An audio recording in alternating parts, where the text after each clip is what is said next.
நான் உங்கள் பொண்டாட்டி தானே? நீங்கள் தானே போன வருஷம் வந்தீங்க, நான் மாதம் மாதம் 50,000 கொடுத்துட்றேன், திமுககாரங்க முன்னாடிலாம் என்னை வந்து மானத்தை வாங்காத அப்படின்னு சொல்லிட்டு மார்ச்லேருந்து ஆகஸ்ட் வரைக்கும் நீங்கள் தானே என்னோடய வங்கியில் 50,000 போட்டிங்க. அப்புறம் நீங்கள் பண்ண டார்ச்சரை தாங்க முடியாமல் தானே நான் வந்து கம்ப்ளைண்ட் கொடுத்தேன்.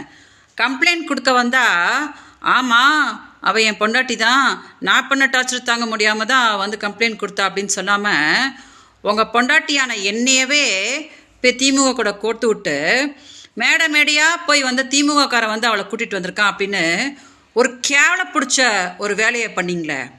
நீங்கள் நல்ல அப்பனும் ஆத்தாளுக்கும் இப்போ வந்துருக்குறீங்களா? அப்புறம் என்ன சொன்னீங்க? கண்டிப்பாக நான் ஒரு நாள் ஜெயிப்பேன், அப்போ உங்களெல்லாம் உண்டில்லைன்னு ஆக்குவேனா? அப்படியா சீமான்? கிடையவே கிடையாது. இந்த ஜென்மத்தில் நீங்கள் ஜெயிக்க மாட்டீங்க.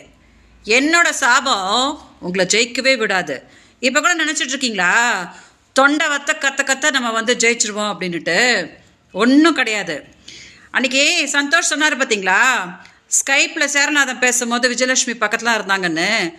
அன்றைக்கே வந்து தமிழ்நாட்டுக்கு என்ன உலகத்துக்கே தெரிஞ்சு போச்சு நீங்கள் நல்லா அப்பனும் ஆத்தாளுக்கும் பிறக்கவே இல்லை அப்படின்னு சொல்லிட்டு. அதனால் மீடியா தயவு செஞ்சு இதை கொஞ்சம் டெலிகாஸ்ட் பண்ணுங்கள். சீமான் உறுதியாக இதை கொஞ்சம் பார்க்கணும்.